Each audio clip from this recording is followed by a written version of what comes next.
there would be 2,500. There was 2,500 cases yesterday and 10 deaths, and no one batted an eyelid because they just got so used to it. They've got so used to that. And also because they've got high vaccination and so on. But that fear of death is a profoundly crippling one. Fear of other people, fear of your neighbor, fear of the stranger, fear of the immigrant, fear of people who disagree with you. Now a certain amount of fear is obviously good to have. I mean, there's something wrong with you if you walk out in the middle of the road and say, I'm not afraid of being hit by a car. So, but we're talking about the kind of fear that stops you, that freedom. So I mentioned, Peter asked me to say something about this. I mentioned an accident that my children had a number of years ago. We were in the United States. I'll just tell you this story. We were in the United States and we were visiting a large church camp there. And I mean, I personally will never ever forget that day because we were in somebody's house and there was a phone call and they dashed out and we went with them because we'd heard our two children had an accident, Andrew and Becky. And what had happened was they'd been in a golf cart going around this camp and someone had left a wire across, a steel wire, and it sliced off the steering wheel of the golf cart and the roof, and it caught them and threw them out. So when we got there, my son was lying basically unconscious, and my daughter was in a dreadful distress, and the guy who'd been driving the car, we were really, really scared. To get him to hospital, it was strange that my wife was able to go in the ambulance. Thankfully, there was a paramedic who we were visiting, so he was able to help. And he said to me, "You make sure whatever you do, make sure you keep him awake because he's in a kind of shock." And this steel wire, basically the man who'd been driving the car put his arms up like that, and he was so strong that it deflected the wire. Well, I remember speaking to the surgeon, and he said, "You're so lucky." He said that was within inches of him being decapitated. So it's a pretty awful experience. But the thing that got me was, well, lots of things got me, but the next day I was in the senior pastor's house, or no, he came to see us actually. And no, that's not true. I know I must have been in his church actually, because as we were talking, in came the executive pastor. You're talking here about a church that has 5,000 people, and the executive pastor came in, talked, went out, and the senior pastor said to me, "Do you know why he was here?" I said, "Well, it was nice of him to show concern." No, he said he was terrified that you're going to sue us. He said, "You could sue us." And he said, "You can make millions." And I said, "No, we don't. I'm not going to sue a church." And he says, "Well, that's not how Americans would think." He said, "That's why he was sure you were going to sue us." And I thought, something in me made me feel that was really, really sad. We're talking about freedom. And I wonder about, I don't want freedom from the law, but if you're walking around all the time thinking you're going to be sued, so many times I do a podcast and I ended up having to do it independently because people say, "Oh, you can't say that, you can't say that. We might get sued." And I just thought it was an awful fear to live under. Right, so let's come on to these questions. And the one at the top of the slide, so we'll do that. Now, some of what these we did last week, so I'll not repeat. But if you do want to add in anything else, you do feel free to do that in the Slido or on the chat as well. I'll keep an eye on both. So this is the main one for me. Aren't Christians the least free of all people in our society? Well, I'm not sure what the question really means. Let's just unpack it a little bit.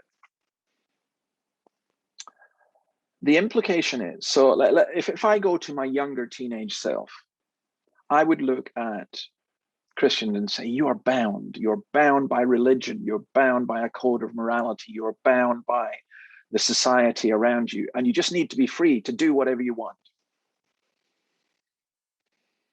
Well, there's a couple of things that are wrong in, like in any question, you've got to look at the basis of the question. And there are a couple of things that are wrong, I think, in the presuppositions behind that question. So first of all is this: nobody's truly free. I could tell you just now and show you, I'm looking out. As I look that direction, I looking at my balcony. My balcony is 7 floors up. I believe I can fly. I believe I can touch the sky. I'm not free to fly. I'm not free to jump off that balcony and not harm myself. When you think about it, there are considerable restraints on our freedom. I'm not free to run like Usain Bolt. Right now, I'm not free to go basically into the next suburb, never mind the next state, or to return to my own country. But there are different kinds of freedom. There's physical freedom, there's political freedom, there's emotional freedom, there's spiritual freedom. Often these are all tied in together. And my suggestion would be this, that the freedom we need is, and this sounds very new agey, so those of you who are Christians might struggle with this a little bit, is the freedom to be who we are meant to be. You know, the Eric Liddell in the story of Chariots of Fire, at one point in the film, he says, "When I run, I feel God's pleasure." And that's a freedom. So it's a freedom to serve God. It's a freedom to love. It's a freedom to worship. It's a freedom to be free from fear of death. My argument would be that the greatest freedom anyone can ever know, and we'll never know it perfectly in this life, is to know Christ and to be set free in that way. And maybe if I explain it this way, you know, aren't Christians the least free of all people in our society? Well,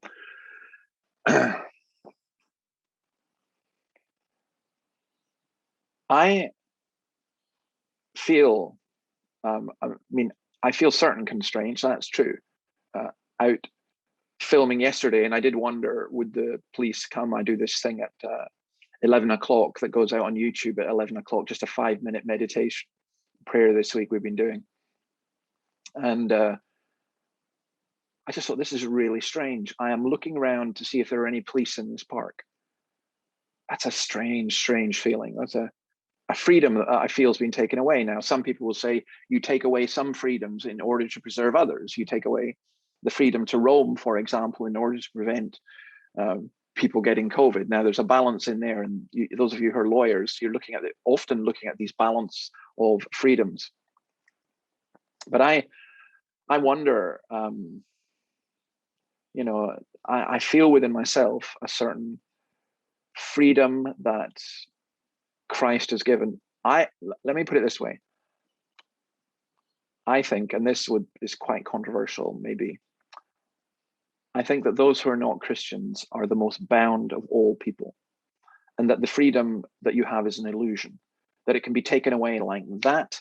And basically, back to the Hebrews thing, we're kept in slavery by our fear of death or our fear of other things. You'll notice, by the way, in this COVID thing, how all governments have been using fear as the primary method of control and manipulation. So I fundamentally would disagree with the premise of the question that I think religion can bind, by the way. In fact, that's what religio means, to bind. But I think real Christianity sets you free. Jesus says, know the truth, and the truth will set you free. Okay. This one we did last week, but I want to come back to it again.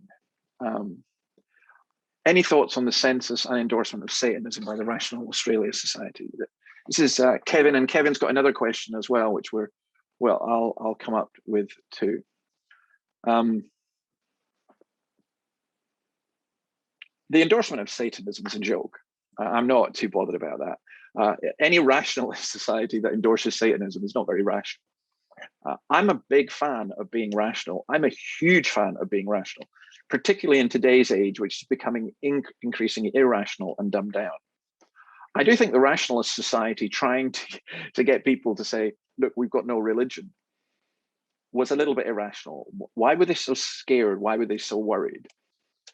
So Kevin's question as well, his second question is, are Christians too timid in standing up for their faith and heritage?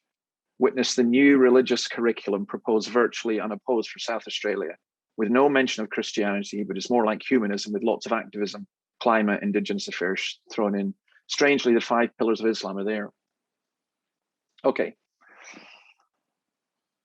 It's not just that we have to stand up, but it's how we stand up. Now, in one sense, we're in a hiding to nothing, because people go, on the one hand, this is the irrationality of our society. On the one hand, the militant atheists will say, you're the dominant religion, you're the dominant culture, everyone else is minority, you're the majority. And then on the other hand, they say, you're in a minority, there are so few of you, etc., etc., you're in decline. Again, that's not particularly rational. But this is a huge question, actually. Thank you, Kevin. It's a huge, huge question. I do think we have to stand up. So let's take that example of South Australia. It's funny. People say no religion, but that's impossible. Everyone ends up with some kind of religion. I would argue that the extremes of the green movement. Now, personally, I don't doubt that there's climate change, nor as a Christian do I think that we shouldn't care for the environment. We should. It's how we care for it and what's involved and what causes climate change. These are the more debatable questions. But I do think that the extreme green movement is like a religion. I think the whole transgender stuff is like a religion. The whole progressive thing is like a religion, and the kind of religion that does bind, not the kind of religion that frees. And I think that Christians should stand up for the Christian faith and heritage, not for us. We're free. But it's better for the whole of society. G.K. Chesterton put it wonderfully. He said, when people cease to believe in God, it's not that they believe in nothing, it's that they will believe in anything. And I think that's where we're heading to. That's where we're getting to. So, yeah, we got to stand up, but I don't know. It's how we do it. I think we've got to do it at a one-to-one level. I think we've got to do it at a national level and other things. So, for example, I'm going to mention this book here, Christians by Greg Sheridan, The Urgent Case for Jesus in Our World. Now, I'm hoping to actually have a series of discussions on this book because it is brilliant. Greg Sheridan is the foreign editor of the Australian newspaper. He's Catholic. More and more, he's becoming, how will I put it, more biblical in his Christian faith, deeper in his Christian faith. And that shows in this book. And this is one way to stand up for your Christian faith. He's had some incredible articles in the Australian recently. So there are people like Greg Sheridan can do it in the public square. There are people who can do it in our schools. We can do it with our friends. The best way to stand up for the Christian faith is, of course, to promote Christ. But also, we need to understand it ourselves. And speaking of freedom, I think if Australia continues the way it's going, the freedom to share the Christian faith will be severely restricted. And I do think it's rather sad that we've handed over so much of our education to people who are ideologues and who are fundamentally anti-Christian. Okay, let's keep going. If you want to put in a question, there's the link there in the Slido. Time's shooting by. We did discuss the social media one last week, so I'm not going to do that. Let me look at, how would you define the word tolerance as used in the 21st century? I would say read Orwell's 1984. And I would say that tolerance has become a euphemism for intolerance. In other words, love is hate, hate is love. Tolerance is intolerance. So tolerance used to mean, and it's not a particularly great thing at one level, at a negative level, it could mean you tolerate and put up with it. So I'm just going to tolerate you, it doesn't sound great. Tolerance in terms of civic society largely means you have a pluralistic society in which different perspectives and so on are permitted, are tolerated. The way that the word is now used today is to say that we will only tolerate those things which fit with the values of our culture. In other words, we will be intolerant about everything we deem to be unsuitable. And in the name of tolerance, in other words, it's a bit like equality and diversity. They're not used very much. So,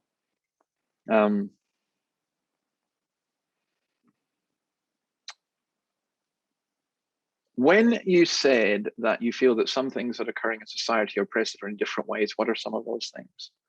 Well, I guess that intolerance, I guess the constant barrage in terms of the fear of death. I think that if Australia, for example, continues on its current trajectory with COVID and refuses to move away from a zero COVID policy, that will be quite oppressive because it will mean that we won't be able to travel for years. I think in terms of education, in terms of media, and so on. I mean, I was quite amused at the Sydney Morning Herald having an advertising campaign saying that they look at all different perspectives.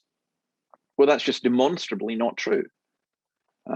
Sometimes they do allow discussion on different issues, but it is quite clear that there are many things that, I mean, I feel sometimes there can be an oppressive air. My own country in Scotland, the government has just said that it wants to take some of the powers, some of the freedoms it took away during the COVID crisis.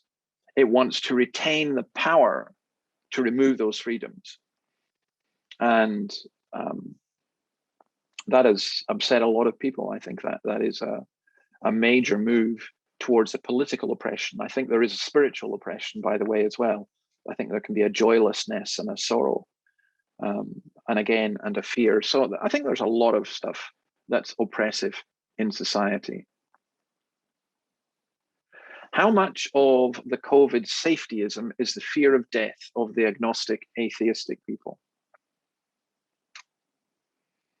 Yeah, that's a strange one, because I don't know if this has happened here, but in the US and in the UK, they started up these death cafes, helping people to try and come to terms with the idea of death. Euthanasia, and again, this is actually going to happen. Ironically, it's going to happen during the COVID crisis here in New South Wales. The legalization of euthanasia, we will call it assisted dying, but it is euthanasia. It is doctors, medical people killing people who do not want to live and for whom society as a whole deems their life not worth living. So on the one hand, we've got this, let's come to terms with death. It's just death. Don't worry about it. But on the other hand, I think beneath that is what Hebrews says about this fear of death. It's a fear of death. It's strange. I'm trying to recall, I've been at many deathbeds.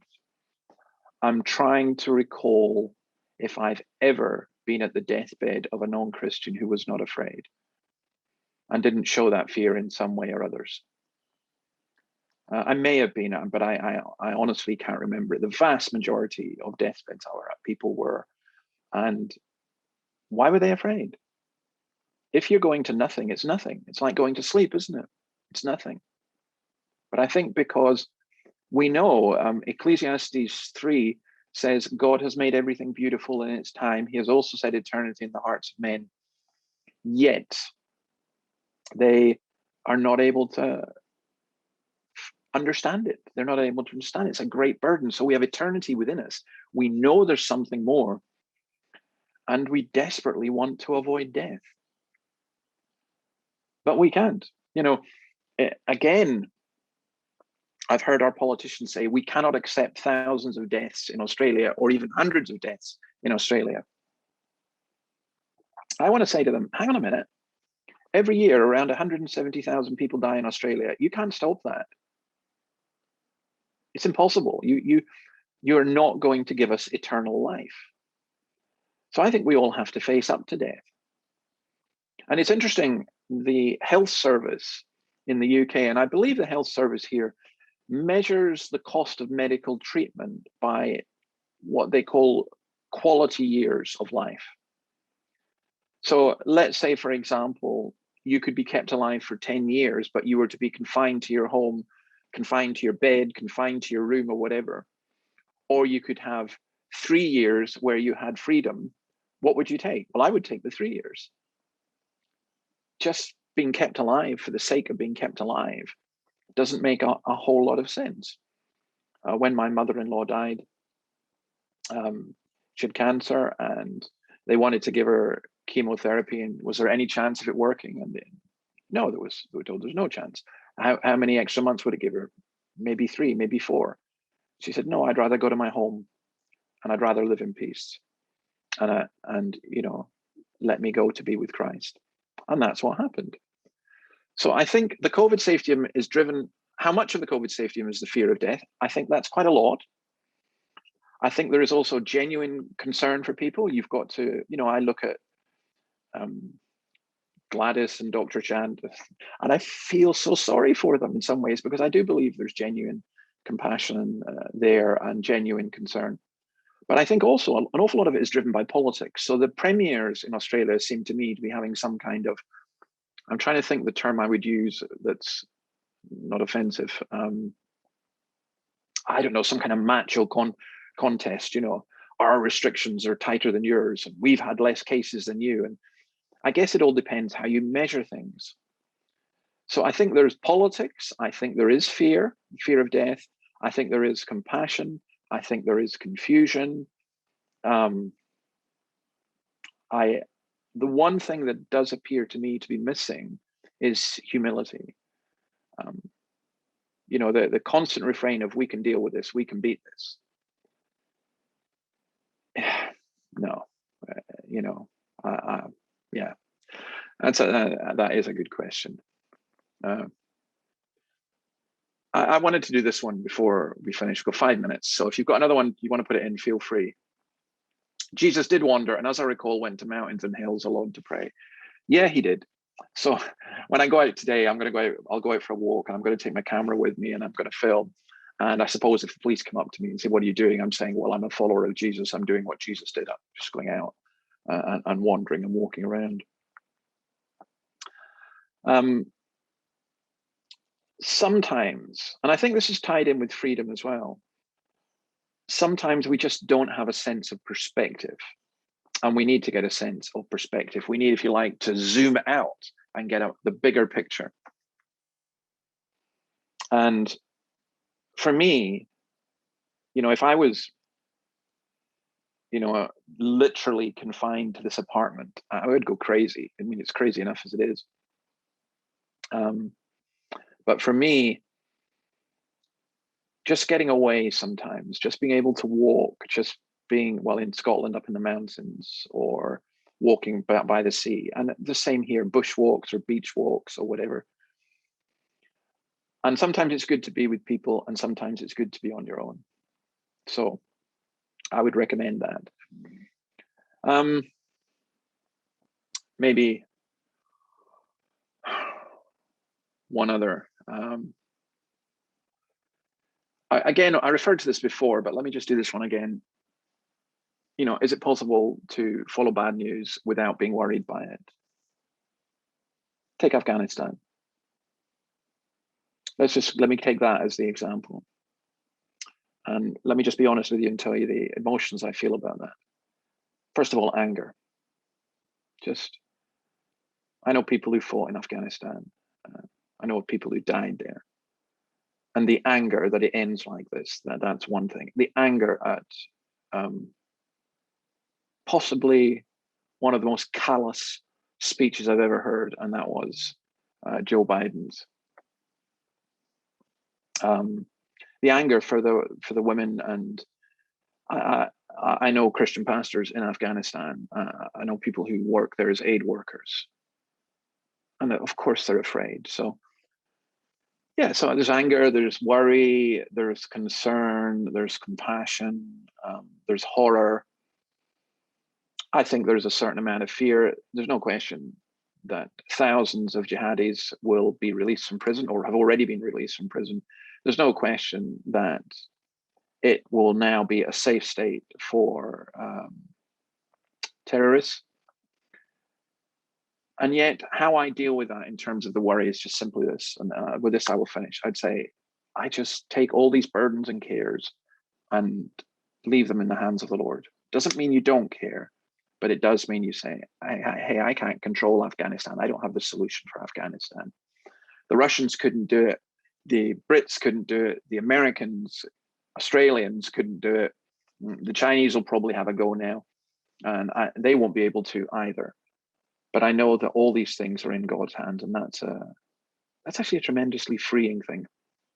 So I'm going to leave it there. I do want to commend to you again Greg Sheridan's book. We've got City Legal on again next week. We'll do this again in a couple of weeks.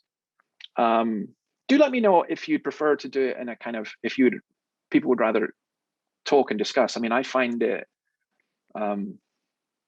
not the easiest thing in the world. I do like having interaction with people, but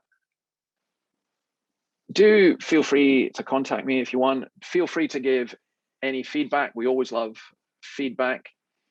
You can get in touch with City Legal. You'll see there's a link there in the chat. I hope you have a great day. I really do. I hope that it's a day without fear.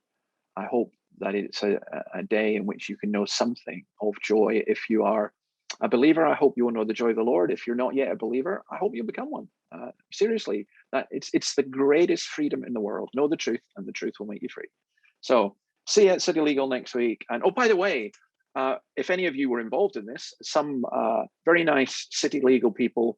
My father died a month ago, and some of you sent me some bottles of malt whiskey.